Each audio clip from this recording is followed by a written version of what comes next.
You'd never hear me using bad language on the bus. And I have not broken that promise to him all season. And I'm very proud I haven't broken. The reason I haven't broken is because he's never been on the fucking bus.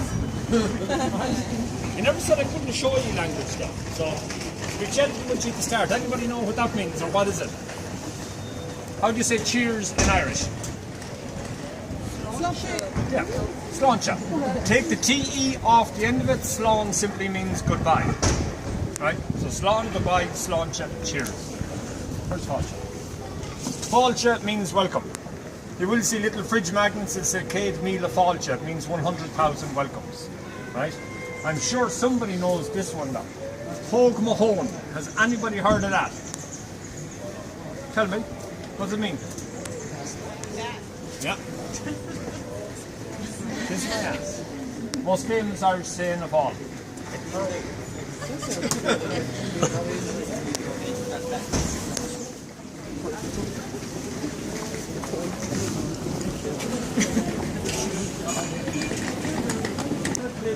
We will go for lunch.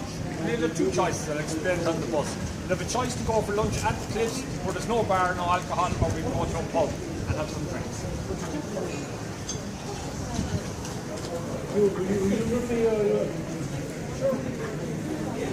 This place here called Coco's, so make sure you get something to eat before we leave Galway. You are going to be hungry before that. They've agreed to give 10 or 15% off whatever you want, teas, coffee, sandwiches and all that kind of stuff. Now as I said, there's no problems with teas and coffee. You're doing line that's anyway about it. Now, when he puts up the phone, they're in that person for the first time. And he says, I will not do it. I will do that. But if you combine the bus, it's something coffee.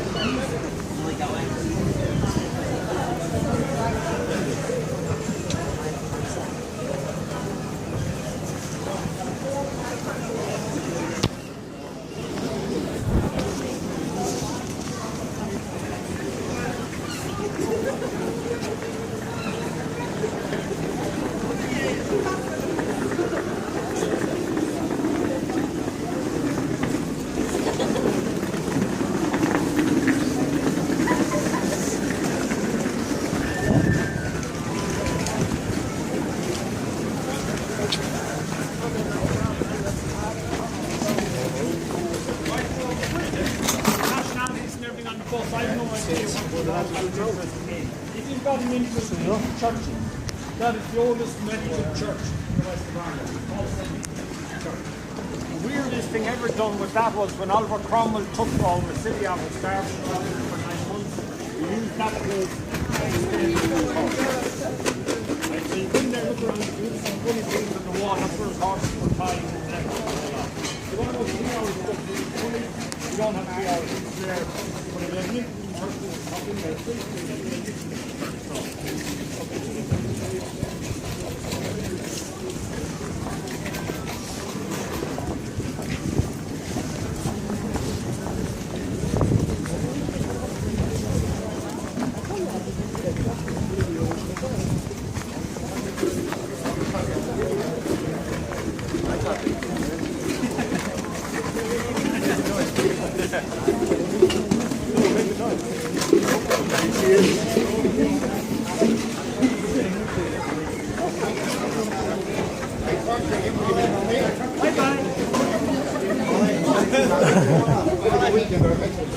All right, William. All right.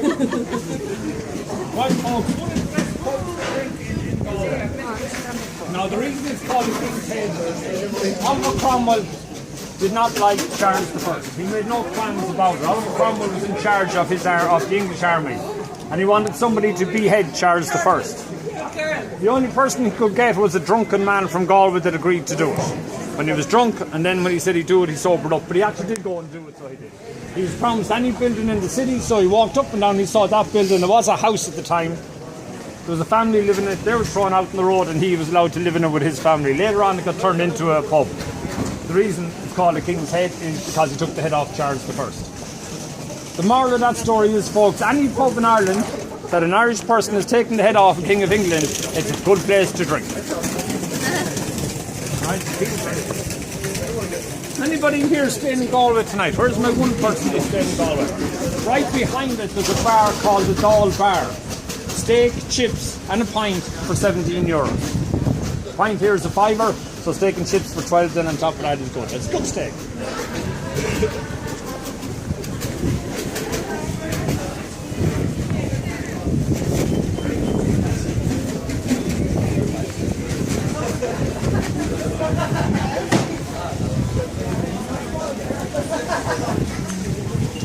What an Aaron sweater looks like, that is them. Sweater, jumper, the same thing. We call them jumpers. They're more technically known as Aaron sweaters. They were made originally on the Aran Islands. They were double stitched and lined years ago. It took one lady 50 hours to make one jumper, and they usually made it for their own immediate family. They're not double stitched anymore and they're not lined, but they still are nice and they still are heavy. So if you don't live in a cold country, don't bother buying one. You'll never wear it. Right? If you like black, you just find a black sheep. If you like white, you find a white sheep, and if you like green, you find a green sheep. Green sheep! Come on.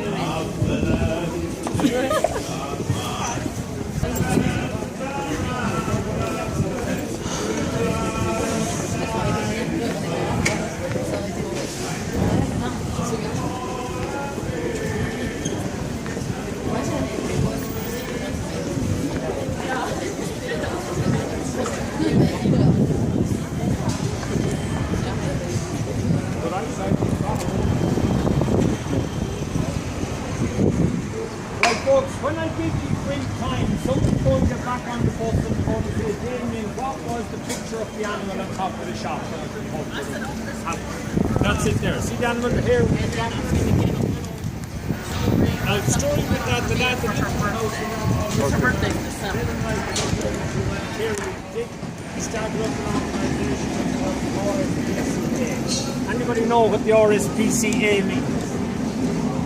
It's just an organisation that prevents cruelty to animals. So that's what the hair is supposed to be doing. The binoculars is looking at somebody that's been cruel to animals. Somebody's going to ask him, so there you go.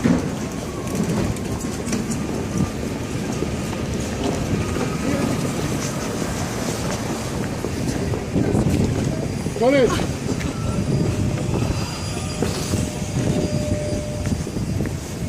One person.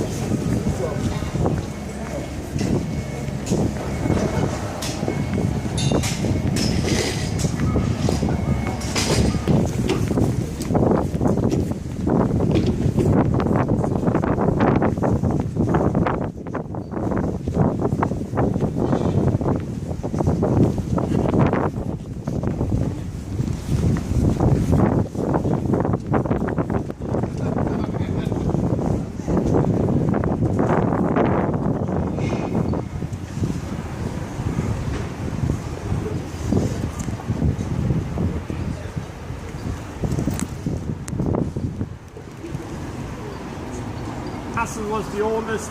This is called today's castle. He was the man who was in charge of the city when Oliver Cromwell came and attacked it. He's the man who gave the order to surrender after being starved for 9 months by Oliver Cromwell because Oliver Cromwell couldn't get into the city walls. What century is that? Yeah, 15th century, just checking, yeah. So Blake's Castle, coffee was not there since the 15th century, okay? Just to clarify that point. Right, has anybody got a Claddagh ring on their finger? Anybody wearing a Claddagh ring? Anybody know about the Claddagh ring? Alright. That's the Claddagh ring. This shop would be probably the oldest shop in the city for making them and selling them and the whole lot, but it's 2 hands, a heart and a crown. Right? The story with the Claddagh ring is the most fucked up love story ever in Ireland. And I'm going to tell it to you now and you'll see why. That area over there where those houses are, that is the Claddagh. It is a real place in Galway City. Galway and Spain had a massive trade for years. The King and the Queen of Spain heard about it, so they decided to come forward and walk on the Galway princess. The minute the princess got off the ship, this young man in the Claddagh saw her and he fell madly in love with her. She was better than electricity, everything, better than sliced pan. Bread, sliced pan. Better than that. No, the bread was nice and fresh. Gorgeous. She was even better than that, so she was. So he fell madly in love with her and he decided he was going to prove it. So he made the claddagh ring for her. And now the symbols on the claddagh ring are the young man is giving his heart to the princess. The hand to the man, the heart belongs to the man, he's giving it all to the princess. The king and the queen heard about it and said, no, it's not going to happen. She's rich, you're poor, so they put her in the ship and sent her back to Spain. The man was still convinced she was the woman for him. He got on the ship and he followed her. Nobody knows, nobody ever heard anything from your man again. Don't know, did the sink ship? Did he find it? Did the king kill him? Did the queen kill him? She just say no to him, don't know. He was never ever heard of again. But the claddagh ring is still here today. Now the claddagh ring, you can get it in gold or silver. You can get it with diamonds and birthstones and all these kind of things. But a claddagh ring is only legit if it's in silver and silver only. Now, depending on the way you wear it, if you wear it with that part going down towards your nail, that means you're available or you're looking for a relationship. Wear it with that part going up your arm towards your heart, that means you're taken or you're in a relationship. 20 euros or 5,000 euros. Depends on what your own budget is. But silver and silver only. Okay?